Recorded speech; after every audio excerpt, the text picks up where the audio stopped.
Dá para tirar ele, Nilda?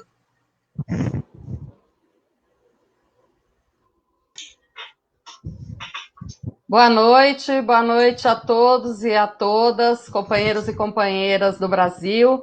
Estamos aqui para mais uma live do Movimento Luta de Classes. Temos feito várias discutindo questões por categoria e essa estamos fazendo em parceria também com o jornal A Verdade. Então aproveitem, divulguem, avisem aos companheiros e companheiras, passem o link adiante. Nós estamos aqui com vários companheiros que têm muitas questões para colocar para a nossa reflexão sobre a educação na pandemia, precarização e exclusão no ensino à distância, que é uma das questões polêmicas desse período de isolamento social. Se dá para continuar com as aulas, o funcionamento das escolas, através das tecnologias de educação à distância, ou se isso aumenta ainda mais a exclusão. Mas quem vai falar para nós hoje são estudantes e professores da área. Nós vamos ter aqui daqui a pouco o professor Leonardo Vilela de Castro, que é doutor em educação, professor do Departamento de Didática da Unirio, onde ele é decano do Centro de Ciências Humanas, e especialista e líder de um grupo de pesquisa sobre educação à distância. Temos também o Gabriel Henrich, que é estudante de História da UFRJ, e secretário-geral da União Nacional dos Estudantes. Guilherme Amorim, que é professor de História, militante da Unidade Popular e do Movimento Luta de Classes. Caio Sade, que é coordenador-geral da Federação Nacional dos Estudantes de Ensino Técnico, a FENET. E Nivaldo Mota, que é professor de História e secretário-geral do Sindicato dos Professores, o SIMPRO, aqui de Alagoas. Eu vou abrir um pouquinho para cada um dar o seu boa noite inicial. Vamos começar aí com o Caio. Caio, pode abrir seu microfone e dar uma boa noite para depois a gente começar as falas. Olá, pessoal. Boa noite. Agradecer aí ao Movimento Luta de Classe, ao Jornal A Verdade, por convidarem a gente da FENET para poder participar desse tema que é tão importante, que vem sendo aí o centro do debate do movimento estudantil nesse último período, né? O que fazer com a educação diante desse momento de pandemia? Ensino remoto, não vai ter ensino remoto, como se faz? Então, agradecer o convite, vai ser um prazer participar desse debate. Guilherme,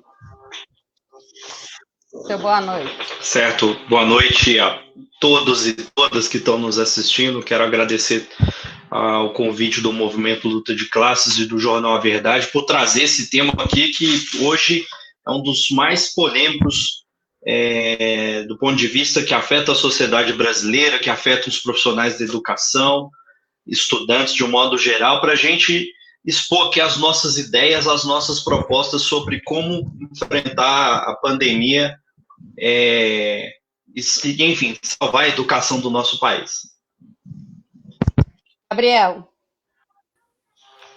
Boa noite para todo mundo que está acompanhando a nossa live, para todos e todas. Agradecer o convite da MLC e do Jornal A Verdade.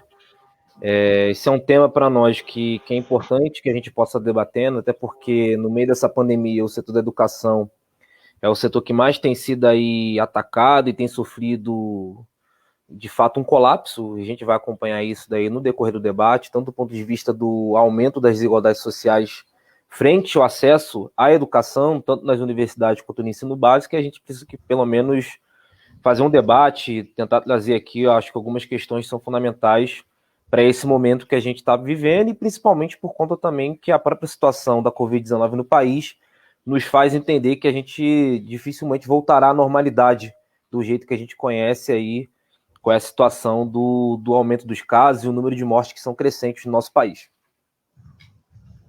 Mota.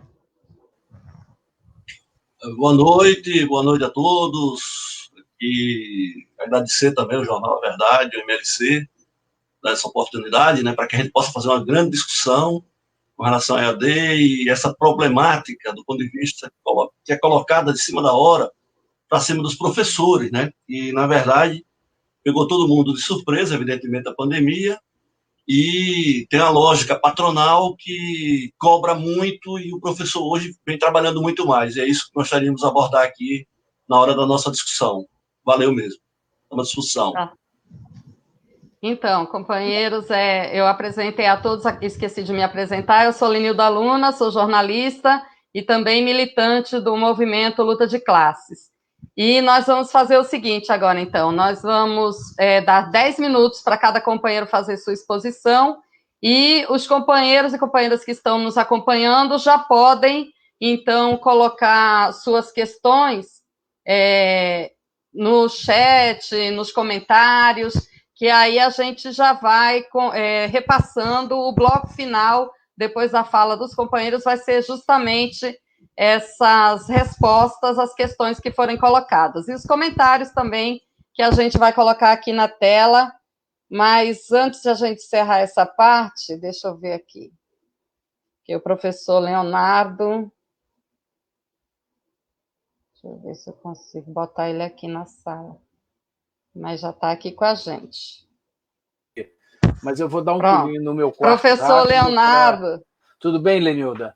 Muito prazer. Tudo bem, já eu estamos vou aqui no ar. Só uma data vênia, eu vou dar um pulinho no meu quarto para trocar a camisa, que eu vou botar a camisa da UP, que eu faço questão, tá certo? Tá certo. Então, daqui a pouco eu volto. Tá bom, okay. Valeu. Um abraço. Pronto, professor Leonardo daqui a pouco vai estar com a gente, então a gente começa com o Gabriel, com a exposição do Gabriel, e em seguida vamos na sequência até a gente responder as questões e vão divulgando aí essa live, né, para que mais gente possa acompanhar, participar. Então, Gabriel, é com você. Seus 10 minutos. Valeu, obrigado, Lenilda. Agradecer mais uma vez o convite, inclusive na sua pessoa que está conduzindo aqui esse nosso debate. Bom, me apresentar de novo, sou Gabriel, sou secretário-geral da UNE, e sou também estudante de História da FRJ e faço parte do movimento Correnteza.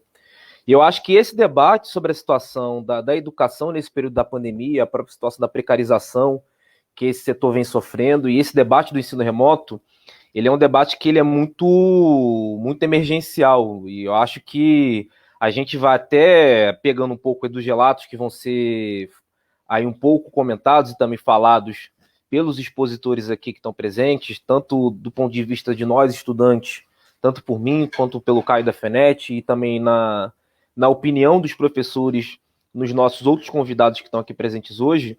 Mas eu acho que a situação da educação no país, primeiro a gente consegue ter um retrato do que significa educação hoje para aqueles que dirigem e tentam aí atacar esse setor que é tão importante para o povo brasileiro. A gente sabe que o Bolsonaro, quando ele foi eleito, ele não tinha a menor preocupação com a educação pública no país, e muito menos com as universidades. Até mesmo quem passou pela pasta da educação no governo, pelo Ministério da Educação, pelo MEC, principalmente referenciado na figura do Abraham Weintraub, a gente sabia que já nesse momento que esses que estão aí tinham assumido o poder no país, que a educação seria para eles um alvo. E foi isso durante todo esse último período, né? Até mesmo aí nesse último ano que a gente acompanhou, até mesmo antes da pandemia, com os cortes de investimentos que a gente vivenciou nas universidades e no ensino básico. Nas universidades a gente teve ano passado aí um corte de bilhões de reais que afetaram toda a produção de ciência no nosso país, toda a produção científica que tenta também fazer que as universidades cumpram a sua função social do ponto de vista para o desenvolvimento da nossa sociedade, e que ter também direito e condições para a população de ter acesso que é dela por direito.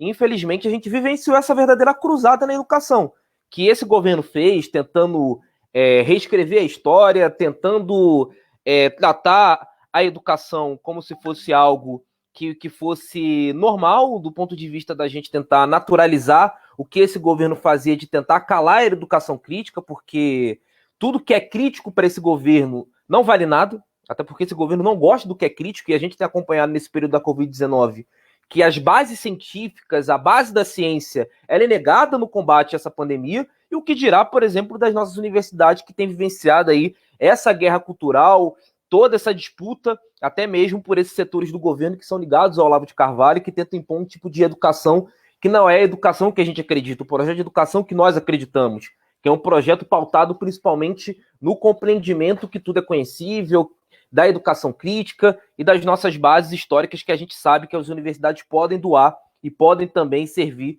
para o povo pobre no nosso país.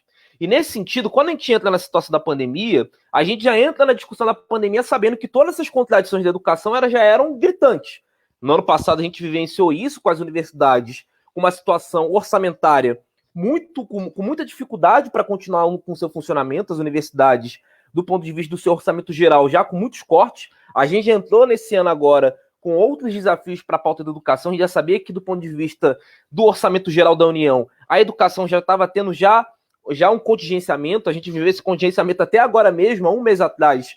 As verbas que eram relativas ao Programa Nacional de Permanência Estudantil, que é um programa que ajuda os estudantes mais pobres a permanecerem através de políticas de bolsas e outras situações relativas à vida dos estudantes nas universidades, que é a situação no Penais, por exemplo, essa verba que foi contingenciada no início do ano só foi liberada há um mês atrás, no meio desse caos todo da pandemia. Então, essas desigualdades elas já eram alarmantes. Quando a gente entra nessa discussão do ensino remoto, com a suspensão das aulas presenciais por conta dessa pandemia, lá em março, em meados de março, o MEC libera uma portaria autorizando a substituição das aulas presenciais, das atividades presenciais por não presenciais. Ali a gente já viveu essa disputa. Até naquele momento, 5 universidades federais foram as que toparam naquele momento assumir essa metodologia de ensino nessa substituição das atividades presenciais, diferentemente das universidades privadas que adotaram o modelo do ensino remoto já de cara, mesmo com mesmo com a mobilização e até mesmo a discussão de diversos estudantes que naquele período queriam que se discutisse a situação do ensino remoto, e que depois virou uma pauta que é muito importante, que até esse momento agora ainda está em voga, que é a pauta da redução das mensalidades. Mas nas universidades federais e estaduais, na sua maioria, não se teve esse retorno, no caso, não se teve o retorno para o ensino remoto. O que a gente acompanhou nesse último período, se a gente for comparar com o ensino básico, que até o Caio vai poder dizer aqui para a gente com mais propriedade, até baseado em mais dados, até para poder colocar um pouco do olhar da FENET, se a gente for colocar o que significou do ensino básico esse acesso ao ensino remoto, a gente viu que foi implementado o ensino remoto nos estados sem debate do ponto de vista das condições socioeconômicas dos estudantes que estavam tendo, por exemplo, acesso a essa metodologia de ensino, não levava em consideração a vida e a condição social que cada estudante se encontra, até mesmo se a gente for comparar com as disparidades regionais que existem no nosso país do ponto de vista do acesso à educação, elas são disparidades pesadíssimas e alarmantes. Se a gente for comparar o ensino para as universidades aqui no Sudeste, onde eu resido, no caso, eu resido aqui no Rio de Janeiro, se a gente for comparar com acesso à universidade e como se dá, por exemplo, essa disparidade, esse acesso à educação no Norte e no Nordeste brasileiro, a gente vai saber que tem diferenças que são gritantes. Até mesmo do ponto de vista do acesso às ferramentas remotas para essas atividades, que no caso seria internet, computador, que deveriam, na prática, para esses estudantes, ser algo que já deveria ser garantido há muito tempo enquanto política pública, porque essas políticas públicas elas não existem. Então, se a gente for comparar até mesmo com dados do IBGE e outros dados que são fundamentais para a gente poder entender isso, quando a gente entrou nessa bola dividida do ensino remoto, a gente já sabia que para muita gente o ensino remoto significaria a não possibilidade de você continuar a sua graduação, continuar o seu curso, continuar o seu semestre, que naquele momento, e é compreendível até hoje, porque é uma luta que a gente tem feito nas universidades, é a tentativa de salvar milhares de vidas que as universidades têm feito. Tanto que as universidades, nesse último período, principalmente as universidades federais, que, segundo o antigo ministro da Educação, eram locais de balbúrdia, têm feito e têm dirigido mais de 800 pesquisas no combate à Covid-19, na produção de EPIs, na produção de álcool em gel, na tentativa de tentar encontrar alguma vacina para combater essa doença. Então, as nossas universidades, naquele momento e até agora, não estão paradas. Elas continuam cumprindo com a sua função histórica de ajudar a população e ajudar a sociedade no geral. Mas, no que tange essa questão do ensino, essa questão do ensino remoto, a gente já sabia que seria muito complicado. Bom, dentro dessas dificuldades do acesso à internet, do acesso a computador, dessas ferramentas, mas também levando em consideração toda a condição social desses estudantes espalhados aí num país com mais de 200 milhões de habitantes, com essas disparidades que eu já pontuei, que são enormes se a gente for comparar com um país com dimensões continentais, que a gente talvez só consiga comparar mesmo do ponto de vista da educação, e mesmo assim com muitas diferenças, se a gente for comparar só do ponto de vista do tamanho do nosso país, talvez comparar com os Estados Unidos, que também tentou colocar ensino remoto parte, inclusive, do ensino básico e da educação superior. Eu não estou nem dizendo do ponto de vista de comparação com investimento nesses setores, ou até mesmo de comparações, mesmo que simples, das nossas universidades com as universidades dos Estados Unidos, mas nós estamos falando do ponto de vista das dimensões continentais e dessas disparidades regionais, que não foi exitoso nos Estados Unidos, porque era gritante também essa disparidade do ponto de vista desse acesso a essas ferramentas. Depois que teve aí a situação do Conselho Nacional de Educação, que nós sabemos muito bem que o Conselho Nacional de Educação, que deveria apontar diretrizes e apontar caminhos para tentar diminuir essa situação dessas desigualdades sociais relativas à educação, que vem aumentando muito por conta das políticas, por falta, no caso de políticas, dos governos municipais, estaduais. Eu não vou nem mencionar o governo federal, porque isso já está mais do que nítido. É só a gente ver aí qual é o tipo de política do governo Bolsonaro para o povo no geral, que no caso é massacre, é negação da ciência, é a tentativa de tirar o mínimo de renda que esse povo pobre tanto tem sofrido aí com a pandemia, com a questão do auxílio emergencial. A gente vai ver que o Conselho Nacional de Educação, que deveria ser esse parâmetro para tentar diminuir essas desigualdades, ao contrário. O relatório do Conselho Nacional de Educação naquele momento foi autorizando, reafirmando que o MEC tinha orientado a primeiro momento e dando carta branca para poder impor a metodologia do ensino remoto nas universidades e ensino básico, no ensino básico também. E nesse sentido, sem fazer uma discussão do que poderia, por exemplo, se pensar para tentar até mesmo discutir com as universidades federais, estaduais e ensino básico também, como a gente poderia atenuar essas contradições que são crescentes com a Covid-19. Ao contrário, não foi feito nada disso. Até porque quem hoje dirige o Conselho Nacional de Educação, a composição do Conselho Nacional de Educação, até mesmo depois do governo Temer, durante o governo Temer também, são grandes tubarões do ensino privado no nosso país. Pessoas que têm um lobby muito grande por parte, inclusive, da educação privada, para tentar, inclusive, fazer que as aulas não pudessem, por exemplo, ter alternativas palpáveis ou pensar em algum tipo de política pública para isso. Então, depois disso, a gente teve agora nas universidades uma pressão total para voltar às aulas, discussão nos conselhos universitários, nos conselhos de ensino e graduação.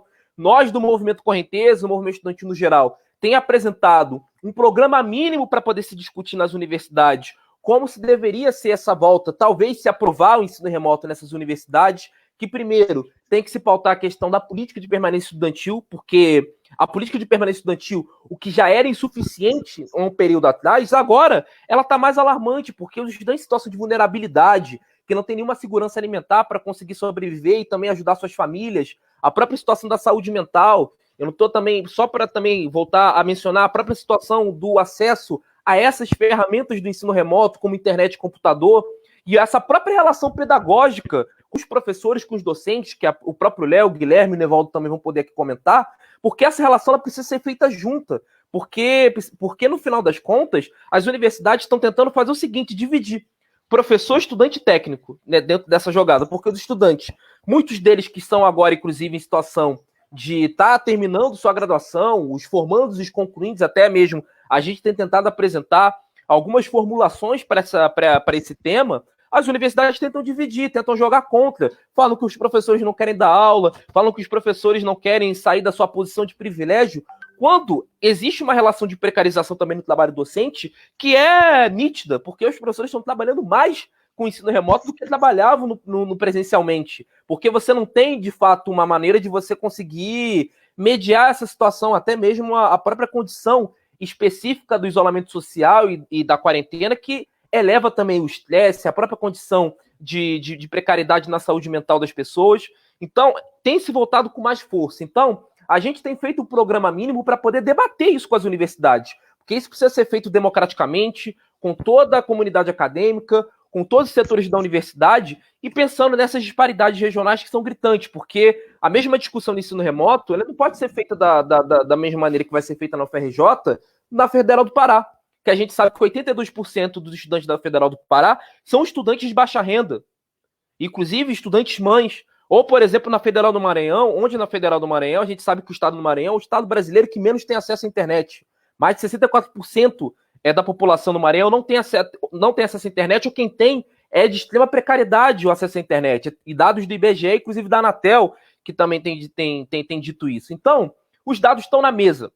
E esse apagão da educação, se a gente não fizer uma política séria para isso, vai piorar. Então, só para começar já apontando aqui essas condições, essas questões, que eu acho que são fundamentais para essa discussão do ensino remoto, porque nós vamos viver isso com a própria situação de não volta à normalidade em alguns estados. Essa é uma condição que vai se acometer com mais força, e nós do movimento estudantil, nós do setor da educação, precisamos debater isso de uma maneira franca, aberta e pautada nos nossos princípios históricos, para que as desigualdades que estão perante a educação no país, no acesso à educação, não piorem, porque, infelizmente, o governo não está nem aí para a educação e muito menos para a população mais pobre que quer ter tanto seu direito aí garantido.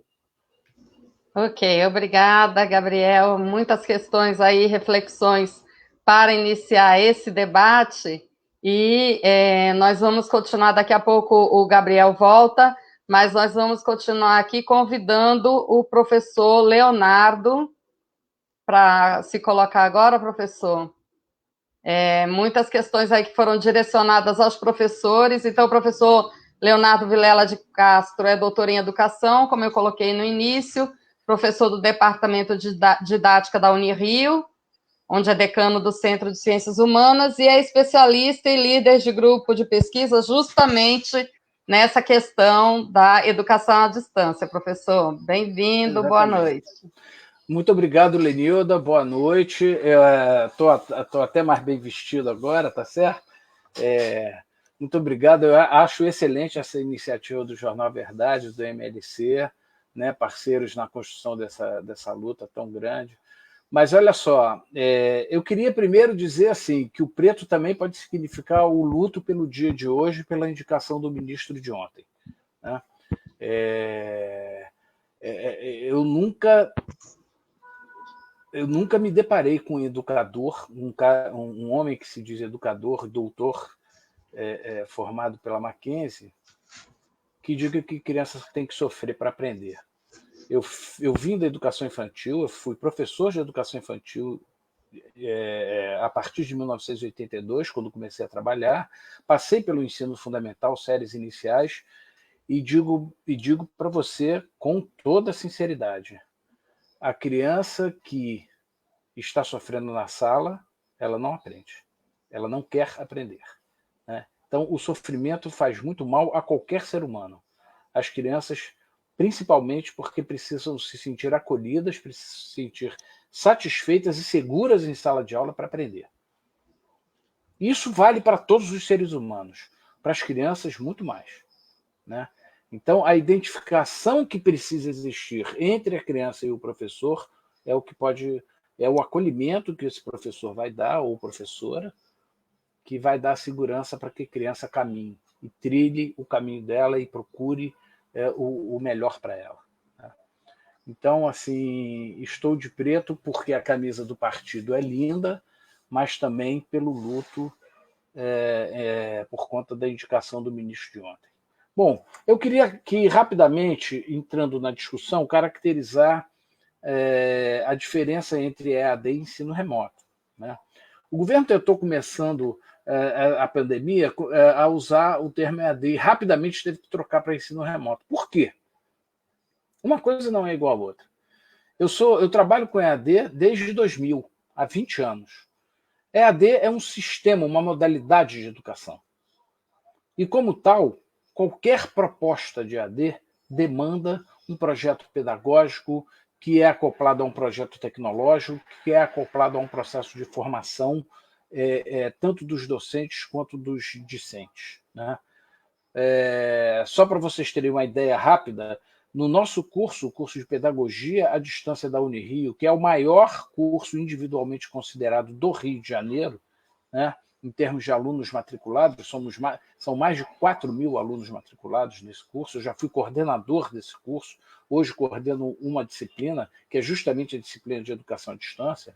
Essa disciplina, inclusive, ela é oferecida no curso no início, no primeiro período, junto com outra disciplina, que é o Informática Instrumental, justamente para dar o suporte para fazer com os alunos a transição do modelo presencial para o modelo à distância. Isso dura um semestre todo e, mesmo assim, os alunos ainda têm dificuldades que vão sendo sanadas ao longo dos semestres. Essa é uma questão fundamental. Então, não se faz uma mudança tão drástica de um modelo presencial para um ensino remoto dessa maneira. E o que o governo quer é isso, é que os professores peguem a sua disciplina e façam com que ela aconteça de qualquer jeito, de maneira apressada, no meio eletrônico, para dizer que a universidade está funcionando.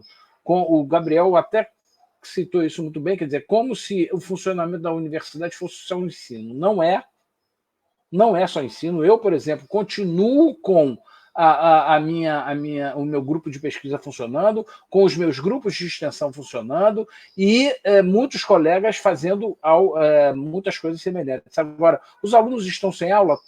Estão. Isso é ruim? É. Mas, pior ainda, é ver a possibilidade de uma gama enorme desses alunos não poderem continuar junto com seus colegas. E aí, alguns vão perguntar, mas muitas universidades privadas estão funcionando. Estão, sabe por quê? Porque se eles não funcionarem, eles não vão ter lucro. O objetivo da universidade privada, do ensino privado, é o lucro, não é a formação como prioridade. O ensino da universidade pública tem como objetivo a inclusão. Isso tem que ficar muito claro. E isso vale também para a educação básica. O que está se fazendo na educação básica no Brasil, empurrando professores e alunos para dentro de plataformas que não são adequadas para qualquer forma de ensino, ainda mais para crianças de 7, 8, 9, 10 anos de idade, que é o que está acontecendo em muitos municípios, inclusive no município do Rio de Janeiro, isso só tem um nome, é crime. É um crime contra essas crianças. E nós fizemos, do Departamento de Didática da Unirio, nós fizemos uma live com um especialista em neurolinguística, em um neurocientista, e ele falou, não é possível submeter as crianças a 3, 4 horas seguidas de atividades na frente de um computador, sem que isso tenha sequelas. Ou seja, as crianças vão ter sequelas no seu desenvolvimento por conta disso. Eu fui professor de educação infantil e ensino fundamental, como já falei aqui antes. E o que a gente tem que fazer é balancear as atividades, inclusive com atividades lúdicas o máximo possível. Isso, através do computador, da maneira como está sendo colocado, é impossível. Mas, desculpe, eu estou aqui para tratar do ensino superior. E no ensino superior, a maioria dos colegas, principalmente aqueles que não aderiram e que não desenvolvem atividades à distância, em cursos à distância, vão ter dificuldades de fazer isso. E mais, no ensino superior público, o objetivo é fazer com que todos os estudantes caminhem juntos. Né? Não é que aprendam a mesma coisa, porque isso é impossível. Mas provocar exclusão dentro do próprio sistema, para mim, é uma ação, no mínimo, desrespeitosa com os alunos, para não dizer criminosa. Criminosa porque é o seguinte, imagina, porque essa situação vai ter fim, e o ensino vai voltar a ser presencial. E aí, quando ele voltar a ser presencial, você vai ter alunos que estão muito mais adiante do que outros. Isso para começar a história. Isso para não dizer que você está privilegiando a camada já privilegiada da sociedade. Aqueles que dispõem de equipamento, aqueles que dispõem de canal a cabo, que dispõem de internet via cabo, com uma banda larga razoável, e mesmo assim nós temos dificuldade. Por exemplo, nas lives e nas reuniões que fazemos, volta e meia, um tem dificuldade de entrar, o outro tem dificuldade, a ligação falha e tal. Isso com ligações pequenas e com uso ainda menor. Imagina quando o uso for muito mais massivo com todos os estudantes juntos. Então, isso é muito complicado. Isso não é assim que se faz. E eu estou juntando a discussão técnica com a discussão sociológica. Porque as duas estão juntas. Não é possível, tanto tecnicamente, por exemplo, só vou dar um exemplo. A Unirio, e isso foi dito ontem, na reunião da Câmara de Graduação da Unirio. A Unirio dispõe hoje apenas de 800 salas virtuais. Ou seja, seria uma sala para cada disciplina. Seriam 800 disciplinas. Pois bem, só no curso de pedagogia, nos 2 cursos presenciais de pedagogia, nós temos 125 disciplinas. Imaginem quantas são no curso de medicina, que tem 1 ano e meio a mais do que o nosso. O nosso tem 4 anos e meio, o curso de medicina tem 6. O curso de nutrição tem 5. Então, 800 salas para o conjunto da Unirio, que são mais de 40 cursos, obviamente que não vai dar. E mais, ninguém nunca testou essas 800 salas funcionando ao mesmo tempo e o fluxo e a massa de informação que vai ser necessária transitar por essa banda larga. O que vai dar disso? Com certeza problema. Muito problema. E a gente nunca testou. E o que os sujeitos estão querendo fazer, universidade afora, eu estou dando só o exemplo da Unirio, mas o que está sendo assim, colocado quase que como obrigatória para a universidade é fazer isso. Ninguém, por exemplo, pensou em chamar os donos de rádio e TV e dizer, ó, galera, vamos aí, vocês têm que... Agora está na hora de vocês contribuírem para a sociedade, já que vocês lucram com uma concessão pública. Isso era papel do governo federal. Isso ele tinha que ter feito em março. Não fez nem agora. E mais, está dizendo que fez um acordo com as telefônicas para oferecer banda larga de graça para os estudantes. Eu quero o contrato disso. Essa tem que ser uma ação transparente. Não é possível que o governo faça uma ação dessa que não seja transparente. Como assim? Quer dizer que se faz um acordo com as telefônicas para oferecer banda gratuita para os alunos do ensino superior público e ninguém sabe quais são os termos desse contrato? É o nosso dinheiro que está em jogo. E por que não faz com os outros meios de comunicação? Em que bases são feitos esses contratos? Então, a Lenilda já apareceu para me dizer carinhosamente que o meu tempo está esgotado. Eu tentei diferenciar rapidamente essas 2 modalidades de ensino e dizer categoricamente que o ensino público superior ele não tem o mesmo objetivo do ensino público privado. Ele tem que se pautar pelo princípio constitucional da inclusão e da igualdade de oportunidades para os que estão dentro desse sistema. Então, enquanto essas oportunidades não forem criadas, como bem falou o Gabriel, ela depende de algumas condições, enquanto essas condições não forem atendidas, a gente não pode voltar com qualquer sistema de ensino, seja ele remoto, seja ele presencial. Muito obrigado, Lenilda. Obrigada, professor. Olha, várias questões surgiram aí nos comentários e daqui a pouco, depois de todas as falas, a gente vai retomá-las, certo? Obrigada pela participação. Vamos ouvir agora o nosso companheiro Guilherme Amorim, que é professor de História e militante da UP e do Movimento Luta de Classes. Guilherme. Bom, mais uma vez, boa noite, Lenilda, boa noite, Leonardo, Caio, Gabriel, enfim, Nivaldo, os companheiros que estão aqui debatendo conosco e a todos e todas que estão nos assistindo. Muito me alegra ver pessoas de várias partes do país, sabe? Do sul ao norte, do leste ao oeste. Então, isso é um ponto interessante de que as pessoas querem debater isso. Isso é uma agonia. Eu vou tentar aqui, de forma não sem nenhuma pretensão, mas ilustrar o cenário do mundo do trabalho do ponto de vista dos e das professoras, dos profissionais da educação.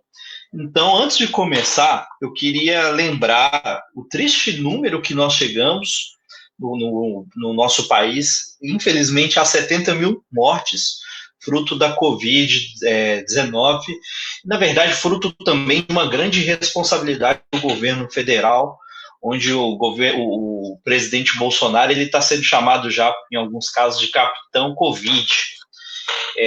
Então, ou seja, da mesma irresponsabilidade de gerência que ele tem para tratar dessa questão da pandemia, é a mesma que ele trata, enfim, da educação, da saúde como um todo, da cultura, das demais áreas. E, além disso, é muito importante a gente lembrar de que essa questão da educação que nós estamos discutindo aqui, dos problemas da educação, da crise, enfim, das dificuldades de acesso, das desigualdades sociais que acontecem no nosso país, isso não é fruto da Covid-19, da quarentena, pelo contrário. A educação no nosso país, já dizia Darcy Ribeiro há muito tempo, a educação do nosso país é um projeto para a permanência das elites, para a permanência do status quo. Então, a crise de antes e essa que está se construindo agora, ela é um projeto de manutenção dos interesses do grande capital nacional e internacional, para que o nosso povo, enfim, continue sendo embrutecido dessa forma, mas a história tem se mostrado de que a gente tem buscado a volta por cima e combatendo bastante. Então, eu queria trazer, além dessas questões da própria pandemia, da própria quarentena como um todo, outras questões que servem de plano de fundo para ilustrar melhor o nosso debate aqui.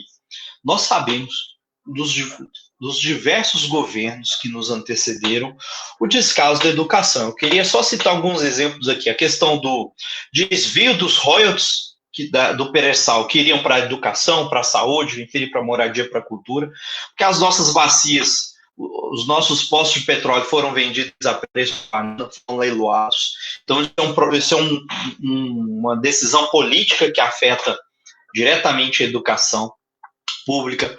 Nós, até hoje, não conseguimos implementar a Lei Nacional do Piso Salarial dos Profissionais da Educação. Isso é uma vergonha, isso é um absurdo. O nosso país, rico dessa forma, sendo apontado aí nas pesquisas como um dos países que tem os piores salários para professor, para os profissionais de ensino público. Isso também é o que fruto de uma decisão política.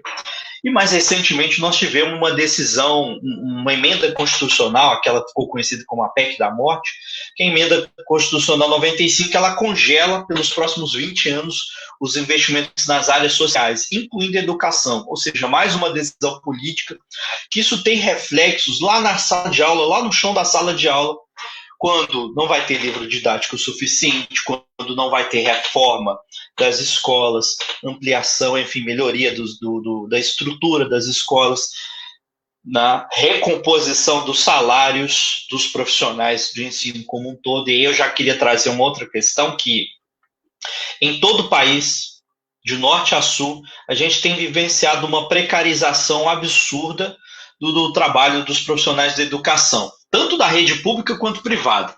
Eu vou falar aqui primeiro da rede pública o seguinte: há quantos anos você não vê um concurso público acontecendo na sua cidade, no seu estado, voltado para a educação? Muitos anos, há muitos anos. E quando acontece, é um concurso que geralmente ele não preenche a totalidade das vagas que estão em aberto. Então, o que isso representa na prática?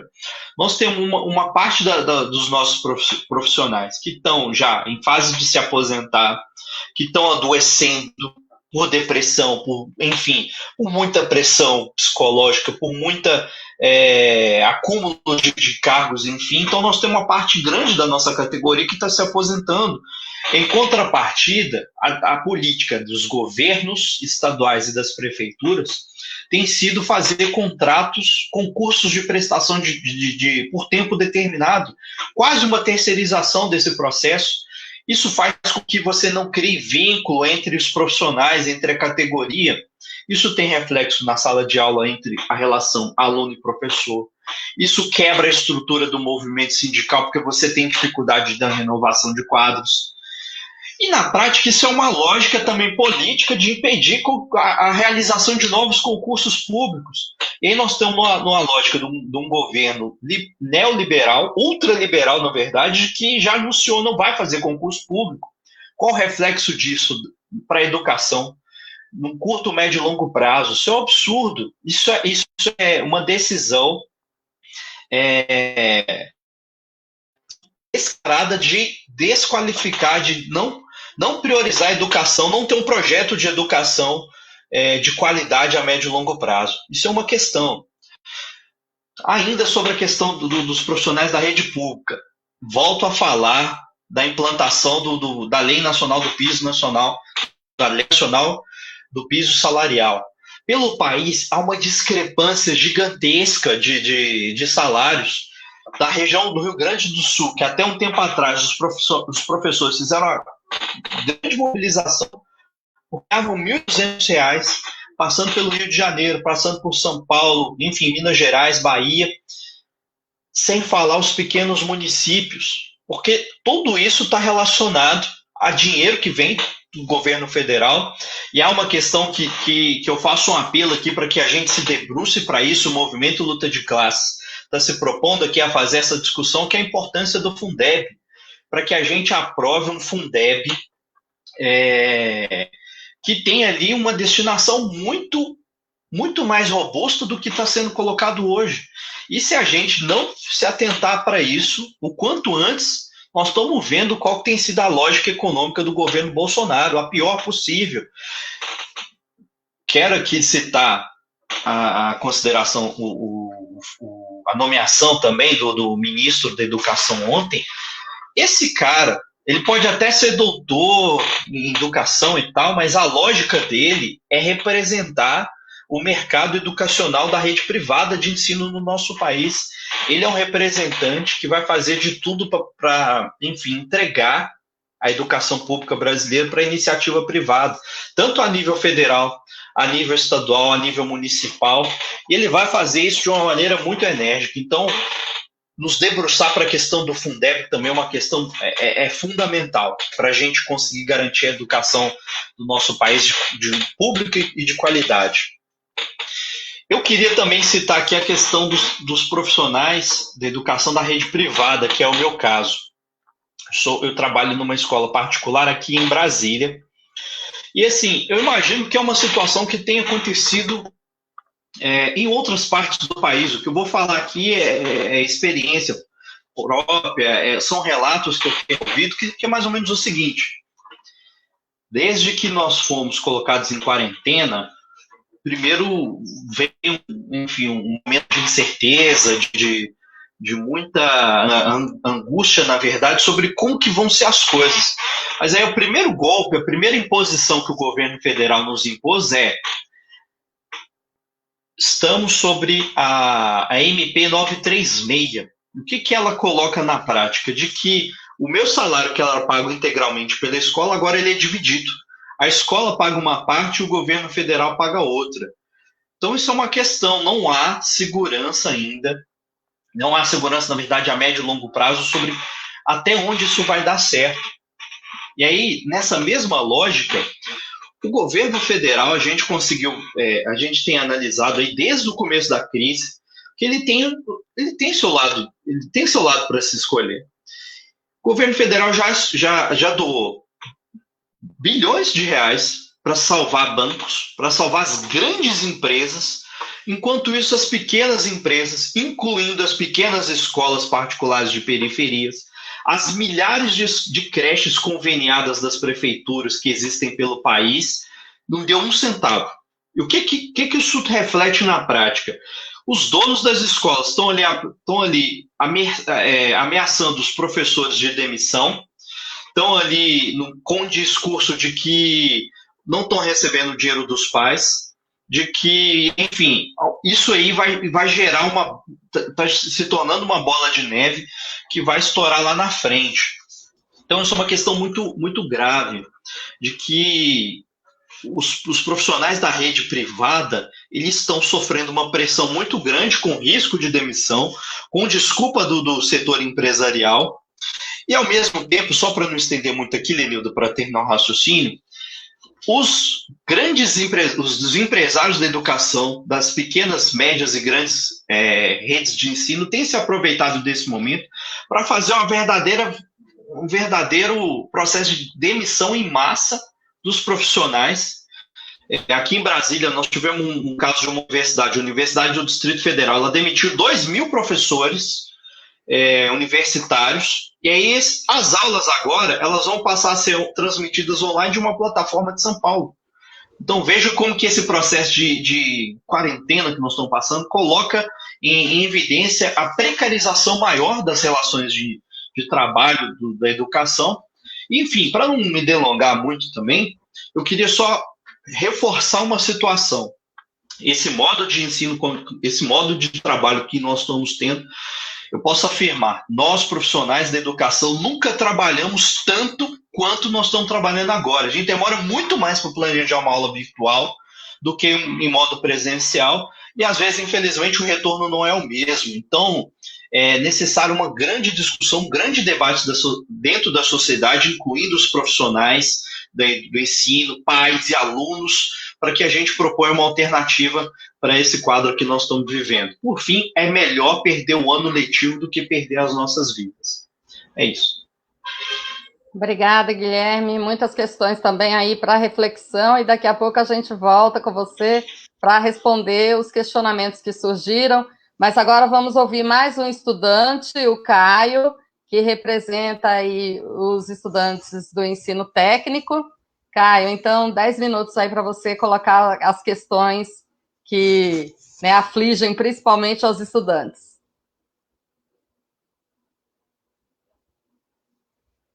Caio, eu acho que seu microfone está fechado, está mudo. Peraí, deixa eu ver. Agora pronto, foi. Agora está aberto. Bom, boa noite, Lenilda, boa noite a todos e todas que estão assistindo aí a nossa live. Eu acho que esse é um tema, essa questão do ensino remoto, né? Tem falado em todos os debates, atividades que eu tenho participado, que esse é um debate muito espinhoso, né?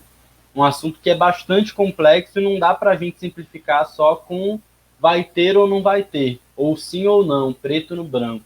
Porque é um debate que tem muitos fatores que nós precisamos colocar na mesa para poder debater ele. E aí eu acho que primeiro, quando a gente está falando do ensino básico, é necessário a gente pegar o contexto do ensino básico no nosso país, né? O ensino técnico, ele é ensino básico. Então, basta a gente olhar, por exemplo, que esse ano vence o Fundeb, o Fundo Nacional de Desenvolvimento do Ensino Básico. E a gente está, desde o começo do ano, brigando para que se vote o novo Fundeb na Câmara dos Deputados. Então, o Fundeb ele é responsável por cerca de 50% do orçamento da educação pública brasileira. E o governo está fazendo todo o esforço para não votar o Fundeb. E se não votar o Fundeb, significa que a educação básica no nosso país, as escolas municipais, estaduais, principalmente, vão ficar numa situação de ainda mais sucateamento do que já estão, porque dependem e muito do Fundeb para a sua manutenção, para o seu funcionamento, para o pagamento de salário dos professores, por exemplo. Então, essa é uma pauta que, inclusive, é importante que todo mundo possa ficar sabendo, que fique atento para se mobilizar, para pressionar os deputados do seu estado, tudo mais, que provavelmente, essa semana agora, essa próxima semana, vai ser votado o Fundeb na Câmara dos Deputados. Tem sido essa a pressão lá no Congresso Nacional, porque esse é um debate extremamente caro para a educação básica no nosso país. E aí, falando do ensino técnico, eu concordo muito com o que o Leonardo colocou, né, do que é ensino remoto e o que é EAD. São duas coisas diferentes, não vou ser repetitivo também, né? Eu acho que no ensino técnico a gente precisa separar, no ensino técnico público, principalmente as redes estaduais de ensino técnico e a rede federal, dos institutos federais e Cefet, principalmente. Porque são duas realidades completamente diferentes. Quando a gente pega, por exemplo, a situação da rede estadual, é uma situação extremamente grave. Eu estava olhando aqui uma reportagem que saiu no G1 na semana passada, e a gente que mostra um pouco da realidade do ensino básico no nosso país. E é evidente que isso entra também na situação do ensino técnico. Então, que fala, por exemplo, que no Piauí, no estado do Piauí, 91% dos estudantes não têm acesso às aulas remotas pela internet. Então, se iniciou as atividades voltaram, mas 91% dos estudantes estão sendo excluídos, estão de fora desse processo. Então, como é que você tem uma aula com 91% dos estudantes de fora disso? A gente viu que, se a gente pegar o estado de São Paulo, que é um dos principais, se não o principal centro econômico do nosso país, onde a gente espera que todo mundo tenha acesso às tecnologias, etc., etc. Essa mesma reportagem mostra que o estado de São Paulo, 50%, metade dos estudantes não estão tendo acesso aos conteúdos pelas plataformas digitais. Então, esse é um debate, e todos os estados do nosso país, com exceção da Bahia, então 25 estados mais o Distrito Federal, já retornaram às atividades por meio de aulas remotas. Em todos eles, a dificuldade tem sido imensa, tem sido grande. E eu acho que, além disso, a gente precisa ter um outro debate nesse momento, em que muitos governadores, eu sou de Brasília também, estudo no Instituto Federal de Brasília, e aqui em Brasília o governador Ibanez, por exemplo, vem seguindo à risca a cartilha do Bolsonaro. Ele está querendo, inclusive, voltar às atividades de maneira presencial. Essa semana saiu um decreto de que permite todas as atividades voltarem ao normal, como se a gente não tivesse mais de 1.000 pessoas morrendo por dia, como se a gente não tivesse mais de 70 mil mortos no nosso país. E esse é um grande absurdo, uma batalha que a gente vai viver ainda mais daqui para frente. Então, quando a gente olha na rede federal, a gente tem um outro debate que é, de certa forma, diferente, né? Estou vendo o comentário da Camila, dizendo que no IFBA, por exemplo, na Bahia, apenas 19% dos alunos têm acesso à internet, mas o que a gente tem visto é o seguinte, que esse é um tema que precisa se debater. E eu acho que na educação básica, uma coisa que vem preocupando a gente da FENET é o seguinte: como a gente mantém uma criança, um adolescente que seja, né, no caso do ensino dos institutos federais, por exemplo, ou das escolas técnicas estaduais, que estão na rede, que estão no ensino médio, então que tem ali 14, 15, 16, 17 anos, muitas vezes, como a gente mantém esses estudantes um ano longe da educação, sem ter aula, sem estudar, como que isso afeta o conjunto dos estudantes, como que isso afeta quando for retornar, a qualidade que ele vai conseguir depois, quanto tempo que não vai demorar para recuperar isso. Porque um ano é de fato bastante tempo. E como que a gente mantém um vínculo desse estudante com a educação, não mantém um ano distante da educação. E quando a gente vai debater de ensino remoto, nos institutos federais, por exemplo, a gente precisa debater várias coisas. A primeira questão que a gente acha é que é necessário você fazer um mapeamento do perfil socioeconômico desses estudantes. É impossível se debater qualquer possibilidade de aula remota sem que se debata, sem ter um perfil socioeconômico dos estudantes. Porque também as aulas presenciais só estão... A previsão que a gente viu de especialistas é que só possam voltar no ano que vem. Então, como é que faz com as aulas remotas? Como é que mantém esse vínculo dos estudantes? Precisa primeiro ter uma pesquisa do perfil socioeconômico. Isso é determinante para tudo. Acho que, porque a pandemia, quantos não foram os estudantes, as famílias que perderam uma grande parte da sua fonte de renda ou toda a sua fonte de renda, porque era de trabalhadores informais, porque foi demitido nesse período, como o Guilherme deu o exemplo dos professores universitários da UDF que perderam seus empregos. Então, várias são as dificuldades que a pandemia impôs, que aumentou essas dificuldades que já existiam antes, a uma crise que não é de hoje, é de muito tempo. Então, quando a gente pensa nesse processo, a gente precisa entender qual é o acesso dos estudantes às ferramentas necessárias. E quais são essas ferramentas? Então, é um tablet, é a internet, é um computador? Como é que a gente vai garantir que os estudantes tenham acesso a essas ferramentas? Se não garantir isso, é impossível você retornar, porque você vai deixar uma grande parte de fora e aqueles que já são excluídos historicamente, os mais pobres, os moradores da periferia. Ainda mais quando a gente debate nos institutos federais, que muitos deles são no interior, muitos deles são campos rurais, enfim, que locais que quando a gente vai, por exemplo, esse debate regional, é impossível a gente ter uma política única nacional, porque quando a gente vai, por exemplo, o Gabriel deu o exemplo do Pará, a gente fez uma reunião com os estudantes do Pará e a gente identificou grande parte dos estudantes do Instituto Federal do Pará, por exemplo, uma grande parte é de estudantes ribeirinhos, que muitas vezes nem tem luz elétrica em casa, muito menos computador e internet. Então esse é um debate que precisa se considerar as questões regionais também disso.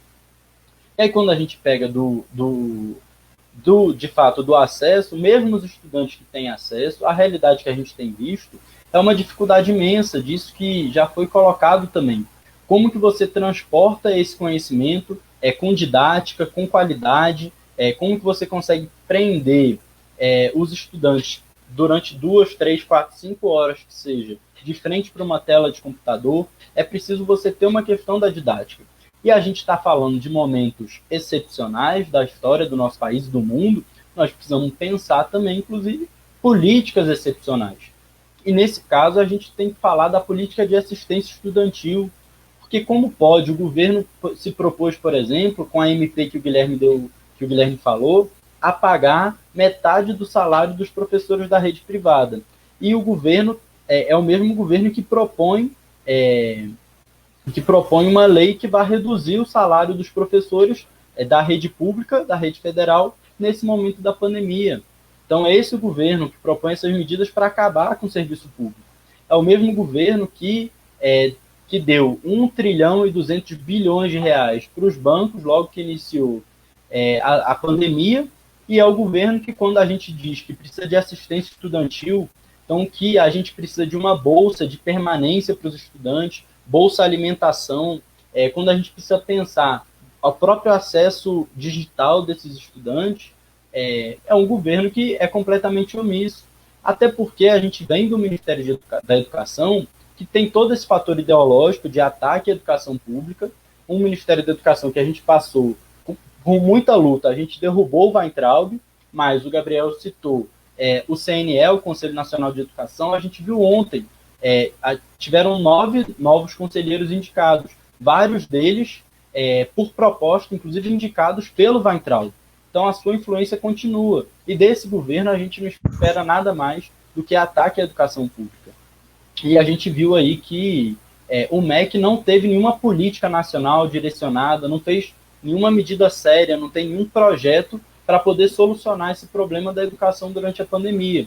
Então é necessário a gente discutir, é necessário a gente se organizar. E para finalizar, o que é mais determinante, que eu acho que aí falo para os estudantes que estão aqui assistindo, para os professores, para os educadores, para os técnicos administrativos que estão assistindo, que o mais fundamental, antes de fazer qualquer coisa, antes de se debater, de aplicar ensino remoto, é necessário fazer uma pesquisa e ter o perfil socioeconômico daqueles estudantes. Esse é o primeiro passo. O segundo passo é realizar um amplo debate com a comunidade acadêmica. Então, é preciso realizar um amplo debate com as entidades representativas dos estudantes, dos professores e dos técnicos administrativos. É preciso reunir essas entidades representativas. No caso dos institutos federais, a FENET, os grêmios estudantis, os centros acadêmicos, o Sinasef. Então, é necessário reunir essas entidades e debater, reunir as categorias. Se não for construído de maneira conjunta e coletiva, não vai dar certo, não pode se fazer qualquer coisa. Então, depois de fazer tudo isso, precisa se construir junto. Depois de fazer tudo isso, a gente pode iniciar aí, talvez, de acordo com o resultado do debate, do acúmulo coletivo, iniciar qualquer tipo de atividade. Obrigada, Caio. Um panorama dramático aí da realidade dos estudantes, e vamos aprofundar daqui a pouco. Vamos convidar agora o professor Nivaldo Mota, que é dirigente do SIMPRO, secretário-geral do Sindicato dos Professores, é professor de História aqui de Alagoas. Mota. Novamente, boa noite a todos e todas, boa noite quem está nos assistindo, os companheiros aqui presentes, companheira Lenilda, companheiro Gabriel, companheiro Caio, Leonardo e Guilherme. É uma situação, veja só, extremamente complicada. Nós enfrentamos na rede particular, que é a minha área de atuação, sindical, profissional também, inúmeros problemas com essa questão da pandemia. Primeiro, essa questão das aulas remotas, né? Que é bem diferente, como o professor Leonardo falou, bem diferente do que seja a EAD. A EAD é algo bem diferente do que isso que está sendo apresentado para os alunos da rede particular de ensino, da rede pública de ensino. Mas, especificamente, da questão da rede particular de ensino, você tem, concretamente, uma exploração brutal para cima dos professores. Essa é uma questão que a gente tem que colocar de primeira. Por quê? Porque como pegou todo mundo de surpresa, qual é a lógica da escola particular? A lógica da escola particular é o lucro. Ela não quer saber, ela não quer perder tá certo? O seu financiamento que vem dos pais dos alunos. E isso, forçosamente, vai levar que os professores tenham que dar aula, e a melhor aula possível, sem nenhum preparo, especificamente, tirando um ou outro, mas a minoria dessa situação, que tem um certo domínio sobre aulas dessa forma. Então, o professor, como eu estava falando um dia desse com um professor, que inclusive foi demitido agora, ele diz assim, olha, professor Mota, eu tenho passado para gravar uma aula de 50 minutos, eu tenho levado quase 2 horas, porque não é fácil, uma coisa é presencial ali na hora. Outra coisa, mesmo que seja na minha casa, tá certo? Na minha residência, mas não é fácil você preparar. Outra, que você tem que prender o aluno por 50 minutos, né? Que é a média de hora aula aqui no estado de Alagoas, na rede particular. Agora, você tem alguns problemas. Por exemplo, aqui em Maceió, particularmente no estado de Alagoas, você tem as grandes escolas, que tem todo um aparato, do ponto de vista de dar essas aulas remotas para os seus alunos e tentar garantir o seu financiamento. Ao mesmo tempo, você tem daí as médias e pequenas escolas com enormes dificuldades. E isso que o professor Guilherme colocou aqui com relação àquela parte que é meio a meio entre Estado, entre a União e as escolas, para que não abalasse tantas estruturas, né? Aqui nós tivemos casos de 70% da União está pagando aos professores e 30% a escola pagando o professor. Mas isso não é garantia. Não é garantia. Nós tivemos já vários problemas, denúncias que os professores não vêm recebendo, inclusive seus 30%. Apenas 70% que o governo federal vem pagando diante da crise. E mesmo assim com enormes dificuldades. Então, são situações extremamente complexas. Gostaria de colocar, assim, como já foi abordado aqui, há uma lógica perversa do governo federal, essa lógica construída por meio de redes sociais, por meio do gabinete do ódio, de tentar desqualificar o ensino público no Brasil, de tentar desqualificar as universidades federais, os institutos federais, dizer ali que nada presta. E é por isso essa lógica desses ministros, e a lógica principal do governo. Não adianta tirar, pode trocar o Altraube, pode trocar esse, agora entrou o Milton Ribeiro, se não estou enganado o nome dele, que é um presbiteriano, nada contra a religiosidade da pessoa, mas é aquilo que ele se propõe como castigo de crianças e dizer que o homem é o senhor da casa e a mulher tem que ser submissa. Tem declarações dele dentro da igreja dele, né? Falando isso, é um absurdo no tempo que nós estamos vivendo, o cara vem com essa visão machista de sociedade. Mas é o que boa parte desses grupos evangélicos ideologicamente aliados do governo Bolsonaro vem colocando. E isso tudo reflete na educação. Eu não, assim, lutar, vamos lutar. Agora, tem que lutar para tirar, principalmente, tem que assumirmos o Fórum Bolsonaro, porque sempre vão ser paliativos. Ele pode tirar o Altraube, pode tirar esse aqui, colocar outro, como tentou colocar o que não conseguiu assumir, né, por causa das fraudes dos seus... daquilo que ele apresentou, que não tinha pós-doutorado, não tinha absolutamente nada. Então, são situações, assim, a lógica desse governo como se fosse um universo paralelo. É destruir tudo que foi construído, tá certo? Porque ele acha que tudo que foi construído é coisa de esquerda e comunista. Então, é preciso você derrotar. E derrotar isso para uma lógica ultraliberal. Fazer daqui aquilo que ele acha e acha bonito que nos Estados Unidos aconteça. E falar nisso, do ponto de vista da pandemia, que nós estamos chegando aqui a 70 mil mortes no Brasil, nos Estados Unidos 550 mil, eles querem agora fazer uma outra lógica, que é mais nociva ainda. Né? Diante desse caos que a gente tem com relação à aula remota e daquilo que está sendo colocado para o professor nessa área, nós temos agora a possibilidade da volta presencial. Esse é um grande problema que nós temos que enfrentar. Né? Como ele segue sempre o Trump disse que no outono, agora, que começa lá no dia 22 de setembro, que tem que ter aulas presenciais, ele acha que aqui no Brasil nós temos que voltar com aulas presenciais. E esse é um problema muito sério que nós temos que enfrentar. Não é? Por quê? Quem vai garantir a vida do professor e dos seus alunos e dos funcionários da escola? pela lógica capitalista, por eles não tinha nem parado. Essa é a questão. Nós defrontamos escolas aqui que não quis fechar de jeito nenhum, não quis criar nenhuma alternativa do ponto de vista de que era possível dar aula remota e garantir a saúde e a vida do professor, mas nem isso eles queriam. Nós tivemos aqui negociações com o Ministério Público Estadual, com o Ministério Público do Trabalho, várias reuniões, negociações com o governo do Estado, também, aqui, através de seu secretário de Educação, para que, numa questão geral, nós pudéssemos parar as aulas, decretar essa necessidade de aula remota. Agora, o problema aí é que, para as grandes escolas, de boa, eles conseguem montar suas aulas remotas.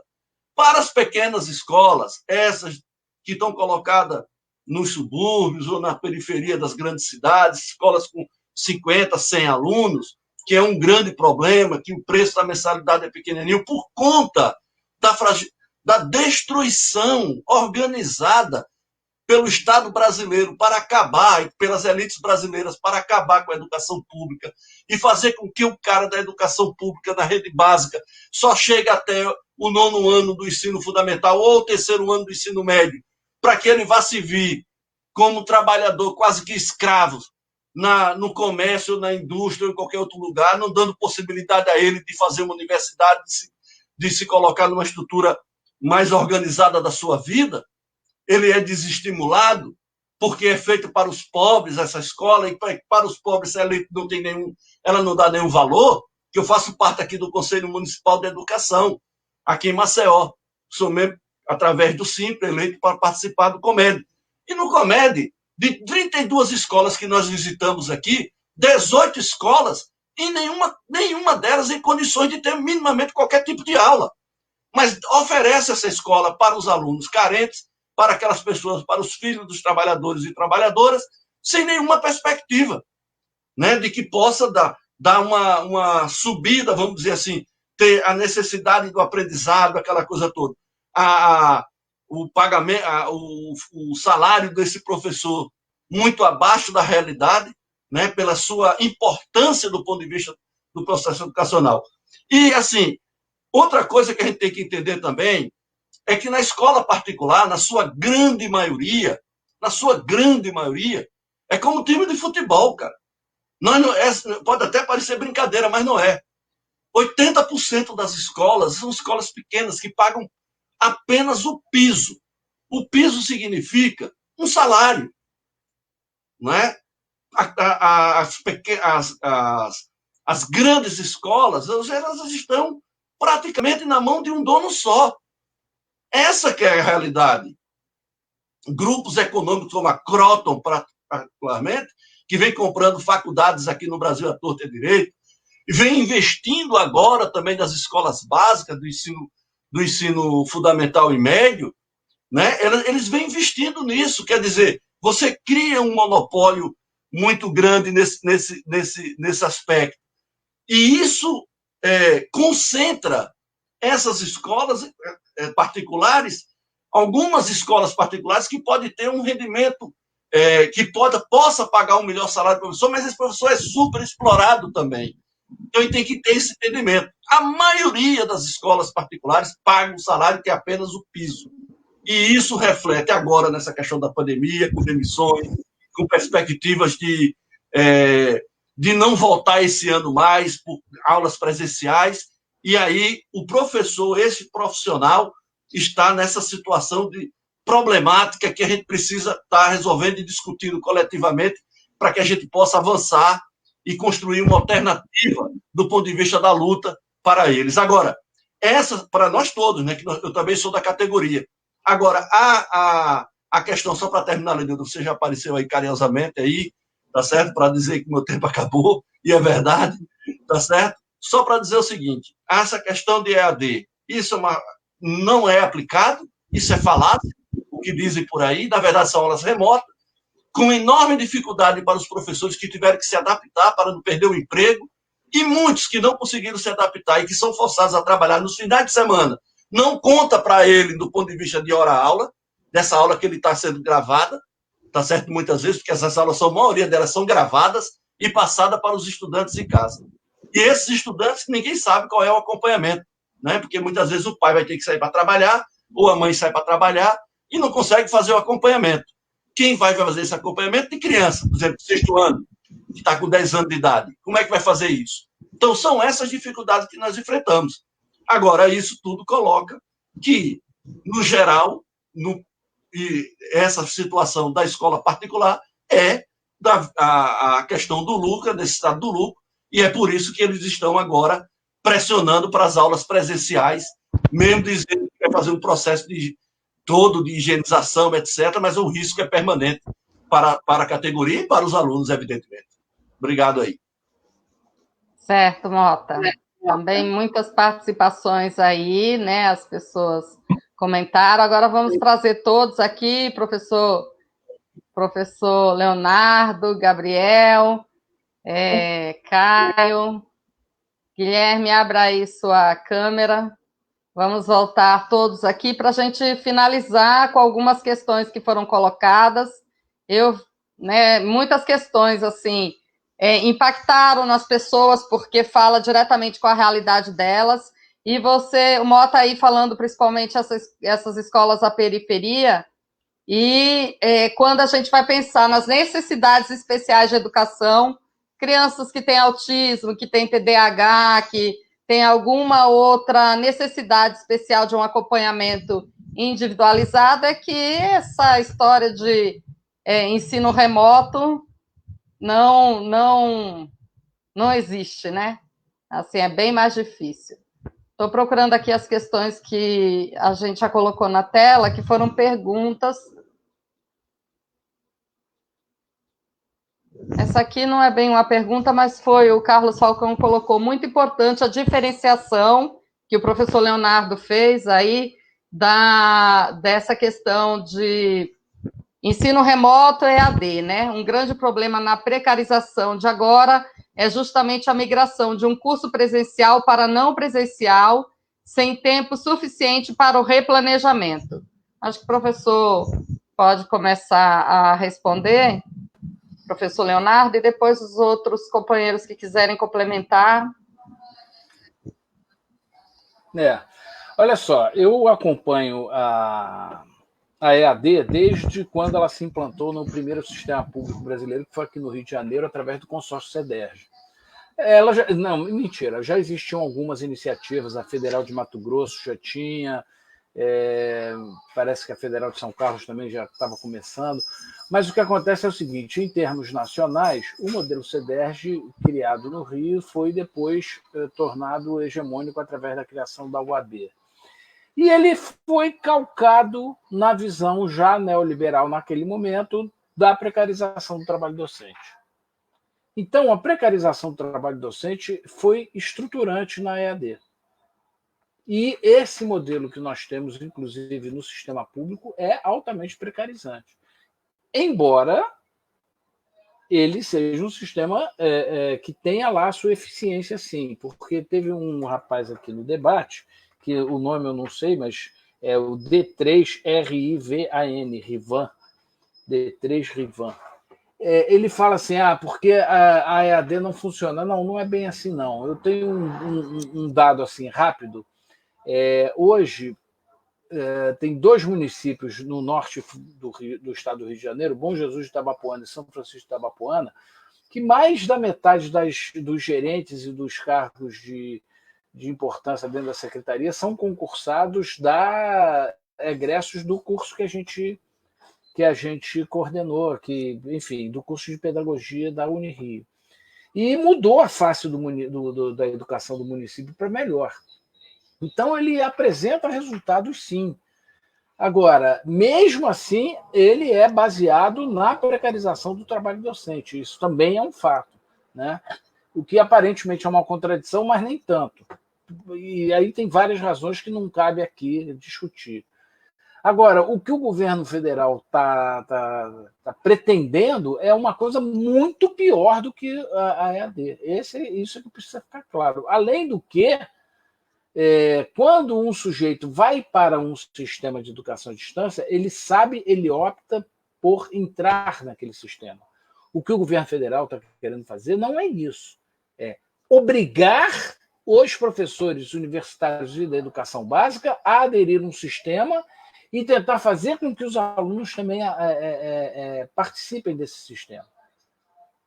Então, isso é completamente diferente, porque você não criou as condições para isso, você não permitiu que houvesse opção em relação a isso, e você está correndo o risco de criar uma brutal exclusão da educação para a camada da população que mais precisa dela, que é a camada menos assistida, que é a camada mais empobrecida, né? E é a camada da população que mais tem sofrido com o Covid-19. Então, esse é que é o problema, né? A gente tem que combater, sim, essa precarização toda do trabalho docente sempre. Isso é uma preocupação permanente dos sindicatos, né? Estou aqui com um representante do Simpro de luta que sabe bem do que a gente está falando. No sistema público é a mesma coisa, né? Agora, esse momento é de uma luta muito dura. E com a entrada deste senhor no Ministério da Educação vai ficar mais dura ainda. Mas a gente está aqui com disposição redobrada e contando com o apoio, né, dos companheiros da educação básica e do movimento estudantil, porque a gente tem que unificar todos os movimentos educacionais contra esse tipo de política, né, e a favor da vida de todos os cidadãos, alunos, técnicos, professores, enfim, né, é isso. Tá. Tem alguém mais que quer falar sobre essa questão ou posso passar para a próxima? Bom, então tem mais uma aqui que eu acho que o Mota pode responder, mas se alguém mais quiser falar, que é do André Lucas. Essa pressa em implementar o ensino remoto, será que tem a ver com a lógica neoliberal de flexibilização do trabalho? Conseguimos visualizar isso no próximo período de admissão ao mercado de trabalho? Olá, eu não tenho dúvida nenhuma que é evidente que ninguém esperava a pandemia, né? Quer dizer, esperava porque já tinha notícia dela a partir de novembro, dezembro do ano passado. E o nosso governo se preparou, né, relegou achando que era uma gripezinha e deu no que está dando, né? Uma situação de catástrofe, uma situação extremamente complicada. A questão da flexibilização, não sei se acontece aí, Guilherme, em Brasília, na rede particular, aqui em Alagoas, por exemplo, muitos professores trabalhando sob o regime de pejotização, sem carteira assinada, entendeu? O cara trabalha como se fosse uma pessoa jurídica, né? Na convenção nossa, é proibido isso, na convenção coletiva. Mas as escolas descumprem. E muitas vezes, com um professor achando que está fazendo um grande negócio para ele. Agora mesmo nós tivemos, há 15 dias atrás, uma grande vitória aqui na Justiça do Trabalho, ainda bem, pegamos um juiz mais, porque a Justiça do Trabalho tem uma visão, muitas vezes o cara fica romanceando, né? Achando que a Justiça do Trabalho vai defender o trabalhador, e muitas vezes o cara está defendendo os patrões lá.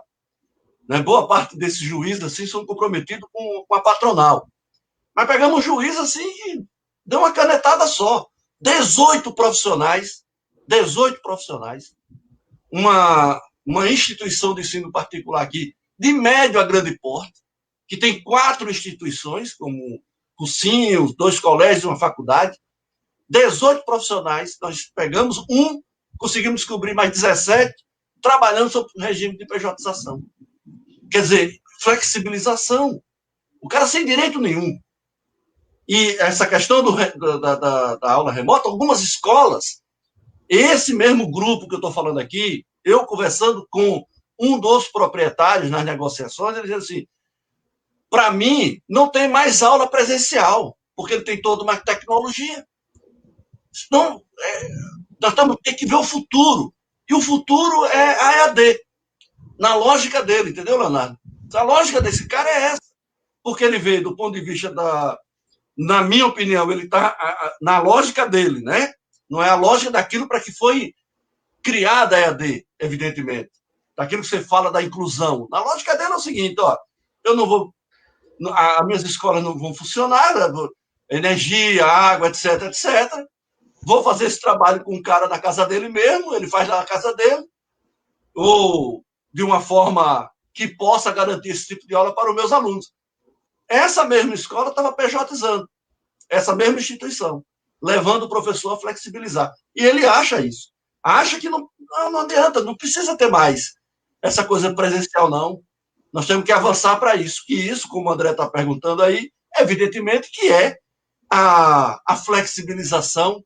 E muitas vezes o professor, como qualquer trabalhador, ele cai na cantiga da sereia, achando que aquilo ali vai segurá-lo no trabalho e acaba sendo prejudicado. Mas nós conseguimos uma grande vitória, né, que foi voltar que essas pessoas, todas elas, tivessem a carteira assinada, todas elas pudessem ter o retroativo daquilo que não foi colocado para ele, e a escola que se deu um jeito agora de pagar todo mundo para lá, não teve como mais recorrer, a não ser do TST, que eu não creio que eles vão chegar até lá, não quero ir até lá, perdão, para resolver esse problema. Agora, coloca para a gente essa coisa. Isso que nós descobrimos, e aquilo que nós não descobrimos ainda. Não é? Porque, por exemplo, nós representamos o Estado todo. Todas as escolas particulares do Estado e faculdades particulares aqui, nós representamos enquanto Simpro. Não é? E é uma diretoria que não tem um grande número de pessoas que são liberadas, etc. E diante agora da pandemia, com enormes dificuldades. Não é? Então, aqui nós enfrentamos várias dificuldades nesse aspecto. Então, por aí afora, no interior do Estado, nós não sabemos como é que anda essa situação dos professores. Quando a gente descobre a denúncia, nós implementamos. Agora, tem toda essa lógica. Muita gente fica calado, sendo conivente, pela falta de consciência de muitos ainda, que acredita que está fazendo uma boa coisa para ele, mas está só ajudando o patrão e ele tendo lucro dobrado em cima desse cara, desse professor, desse profissional. Eu não sei se isso acontece aí, Guilherme. Eu gostaria até de saber a opinião aí de Brasília, embora que a CONTE hoje venha fazendo um trabalho sistemático nesse sentido de combate, né, que é a nossa Confederação Nacional. Guilherme, Lenildo e demais, se me permitem, sim, eu queria só fazer algumas considerações. Tem havido muitas denúncias, principalmente das faculdades, né, do ensino superior, adotando a pejotização. Então, isso na prática é mais um exemplo da precarização do mundo do trabalho. Eu volto a dizer, as decisões políticas, elas se refletem na sociedade. Então, como nós temos um governo que ele joga para o pior cenário possível para os trabalhadores, no sentido da exploração, de pagar menos, veja o ministro da Economia, por exemplo, ele é um dos defensores de flexibilizar ainda mais as relações trabalhistas. Ele defende, ele tem apontado recentemente que o trabalhador agora ele tem que receber por hora de trabalho, aproveitando esse negócio aí do home office, de que nós estamos nessa situação, agora tem que ser pago por hora de trabalho. Imagina o professor, a professora nessa situação. O cara vai ali na escola, trabalha 4 horas na parte da manhã, vai receber por isso. Enfim, então é um cenário muito, muito perturbador que está se construindo e que exige muita união da classe trabalhadora. Então eu faço um apelo para todos que estão nos assistindo agora, para que a gente fique alerta a essas questões e eu acho que daria um outro debate. Como que as mudanças trabalhistas têm afetado aos profissionais da educação? Mas, enfim, é muito, muito preocupante mesmo. Companheiros, a gente já está chegando quase 1h30 de live. Não tem mais nenhuma pergunta, assim, então eu proponho que a gente passe aí uma rodada para as despedidas, para as considerações finais de todos. Então vamos rodar aqui, começando por você, Mota. Boa noite, uma despedida. Nivaldo Mota aqui de Alagoas. Muito bem, Lenildo. Muito bem, companheiros. Primeiro, assim, terminar aqui colocando a esperança que nós temos que ter na luta, né? Eu tenho, desde a minha juventude, já faz um tempinho, não adianta dizer aí datas, né? Mas já tem. Eu conheço a companheira Lenilda, eu acho que lá na década de 80, né, Lenilda? As nossas militâncias estudantis, secundaristas e depois universitárias. Mas, assim, Eu acho que só a luta muda a vida. Né? Não tem outro meio para quem tem que continuar mobilizando os trabalhadores e trabalhadoras, a juventude, para que a gente possa mudar e caminhar para um novo sistema. Não tem mais como, não tem. O capitalismo exato. Né? Precisa agora do fascismo porque o fascismo é a expressão máxima do capitalismo. Ele precisa disso para poder implementar seus planos econômicos, iludir a classe trabalhadora com uma cantilena muito bonitinha. Então, eu gostaria, assim, esse debate, assim, muito interessante, sobre a educação. Concordo com o Guilherme que nós temos que ter outros debates com relação a essa questão, efetivamente, dos professores da rede particular de ensino, e deixar aqui um recado. Eu acho que a gente precisa, principalmente os companheiros, tanto da educação como todo, da rede pública ou da rede privada, mas da rede privada, a gente começar a se articular, tá certo? Para que a gente chegar no Congresso da CONTE no próximo ano com muito peso. Tá certo? Então, deixar aqui um grande abraço a todos, agradecer o convite para participar aqui desse debate, dessa live com os companheiros do Jornal A Verdade e do MLC. E, Lenilda, grande abraço, boa noite a todos aqui, Leonardo, Caio, Guilherme e Gabriel. Grande abraço. Obrigada, Mota. Professor Leonardo, pode abrir aí seu microfone para dar seu boa noite aí aos nossos espectadores. Já fazer boa noite. Pedidas e considerações finais. Boa noite, Lenilda. Muito obrigado pelo debate, extremamente qualificado, importante e assim, com pouco tempo para o conjunto de questões que a gente tem a discutir, né? Professor Nivaldo, eu me senti muito contemplado, porque sou militante também há tanto tempo, assim, desde que eu entrei na profissão em 82, e fui militante do Simpro, aqui do Rio, também muitos anos, né? Depois que eu migrei para o ensino superior público, é que eu passei a ser do sindicato do Andes, né? Afiliado ao Andes e tal. Mas concordo também com o Guilherme, e está na hora da gente...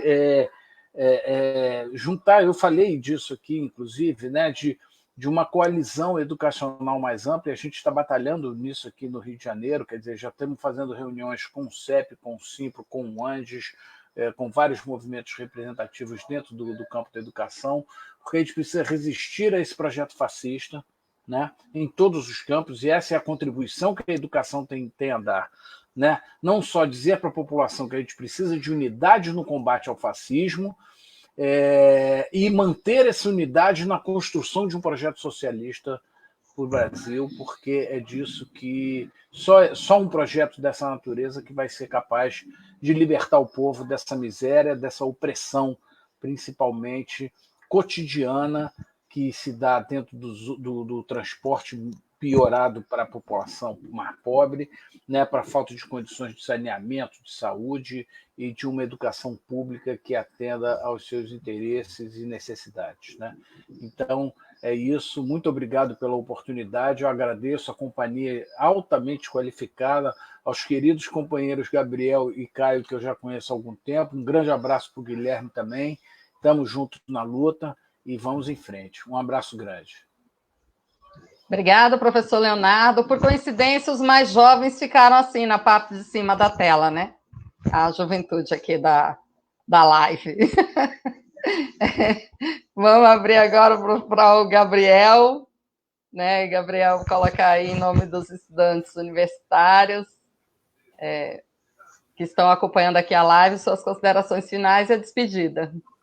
Não, de novo agradecer aqui o convite, a minha mãe passando aqui atrás, agradecer o convite para todo mundo aí, é sempre uma honra estar participando de um debate com todos esses companheiros, companheira Lenilda aqui também, e eu acho que esse tema, de fato, ele é um tema que a gente até tem repetidas vezes discutido aí, tanto em lives nas universidades e no ensino básico, mas é um tema que a gente não vai conseguir esgotar, mesmo a gente fazendo 10, 20, 30 lives, 40 lives que sejam, porque é um tema de muita complexidade. Eu acho que a gente precisa cada vez mais ter essa noção, porque do ponto de vista tanto do ensino básico quanto do ensino superior, até do ponto de vista até mesmo que o professor Nivaldo trouxe, tem uma situação que a educação no geral ela, nesse momento da pandemia, o que deveria ser emergencial, infelizmente, pode, por pressão do governo e até mesmo por pressão daqueles que hoje querem implementar um projeto neoliberal da educação, se tornar um projeto contínuo. E a gente sabe que isso tende a acontecer, a gente vai ter marcas. Ficarão marcas e cicatrizes nas universidades e no ensino básico pós essa pandemia. A gente já ponderou isso aqui com as colocações aqui no debate. Nas universidades, a gente vai viver isso no próximo período. A gente sabe que esse ministro agora que foi anunciado no dia de ontem vai ser mais um que vai fazer mais uma cruzada contra o desenvolvimento científico das universidades, contra a educação crítica.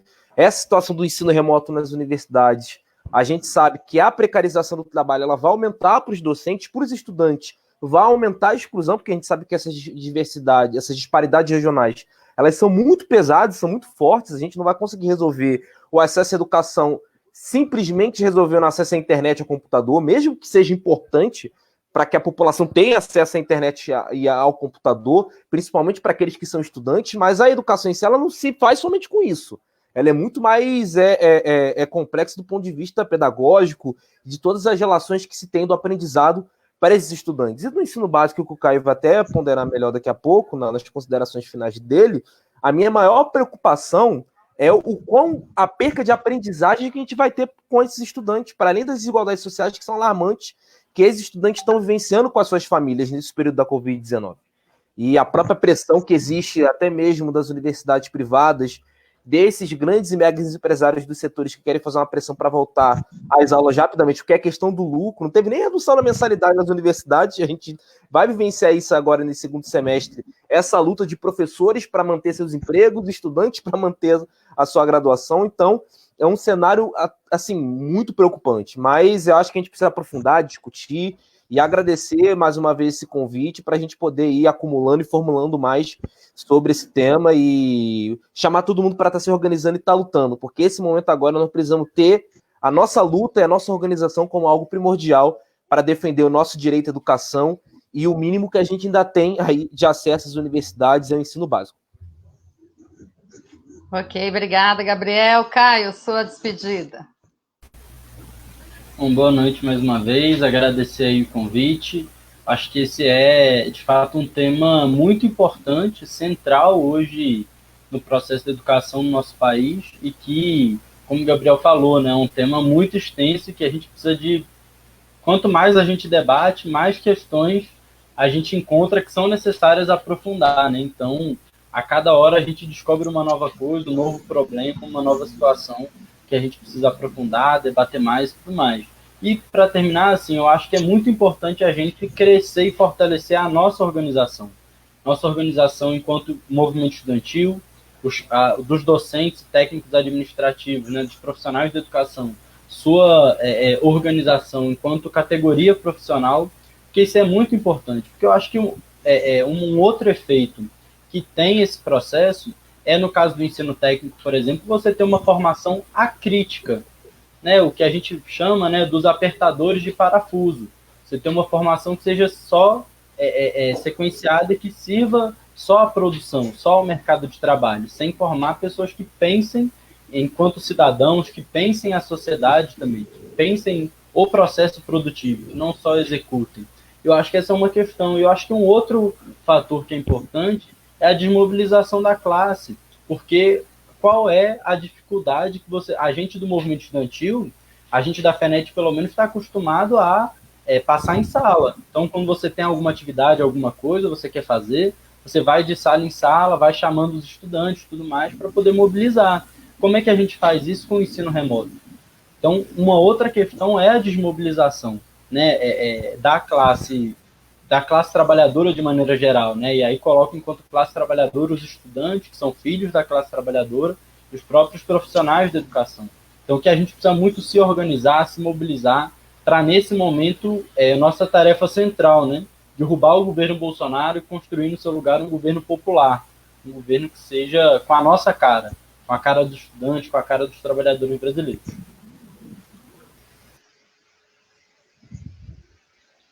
Guilherme. Certo, eu queria finalizar apontando os desafios que nós temos a curto prazo. O primeiro deles é vários prefeitos prefeitos, governadores pelo país estão numa ânsia pelo retorno presencial das aulas. Eu acho que está claro como o sol de meio-dia de que isso é um verdadeiro crime, condenar os trabalhadores, os filhos dos trabalhadores, enfim, à morte. É isso que está dado. Então, eu acho que nós, enquanto profissionais da educação, nós temos que impedir de denunciar o retorno das aulas presenciais. E aí eu queria citar o exemplo mais recente do Simpro do Rio de Janeiro, que fez uma assembleia virtual recentemente, com mais de 500 participantes, que deflagrou greve. Marcelo Crivella falou, olha, a partir do dia 3 de agosto, se não me engano, as aulas presenciais voltem. Os professores declararam greve diante disso. É um exemplo. Nós aqui estamos apontando a defesa da greve pela vida. Não é... Ninguém aqui está falando que não quer trabalhar, pelo contrário, nós achamos que a nossa vida é mais importante do que o lucro, do que salvar o ano escolar.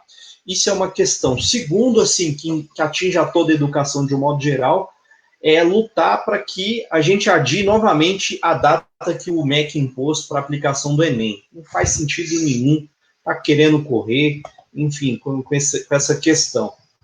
E no mais, eu queria finalizar da seguinte maneira. Esse negócio que o Caio falou, de que é difícil se mobilizar nesse momento, eu acho que é possível, tem alternativa. Então, vocês que estão nos assistindo, profissionais da educação, sempre participam de um grupo de WhatsApp. Sempre tem um grupo de WhatsApp da escola, que vocês ficam ali trocando informação, trocando ideia. É a partir do WhatsApp que a gente vai se mobilizar, que a gente vai levar a denúncia. E lembrem-se, no dia 1º de julho teve uma greve nacional dos trabalhadores em aplicativo, que foi criada como? Por mobilização, por troca de mensagem, por isso que nós estamos fazendo aqui. Então, nós no Movimento Luta de Classe, defendemos que nós temos que nos mobilizar e reorganizar a classe trabalhadora, principalmente agora nos momentos de pandemia, que o capital, que o fascismo não dorme. Então, vocês que estão nos assistindo, saiba que vocês estão convidados a fazer parte do Movimento Luta de Classe, conheçam mais o Jornal A Verdade e vamos fortalecer a luta no nosso país pelo Fora Bolsonaro, atrás de um governo popular. É isso que eu queria finalizar. Muito obrigada a todos os companheiros que participaram dessa live. Eu queria citar só alguns companheiros que também participaram ativamente nos comentários. Adriane Moreira, Denise Maia, Camila Ribeiro, Haroldo Félix, Carlos Falcão, Valdemir Olídio, Pablo, João Pedro, Mauri...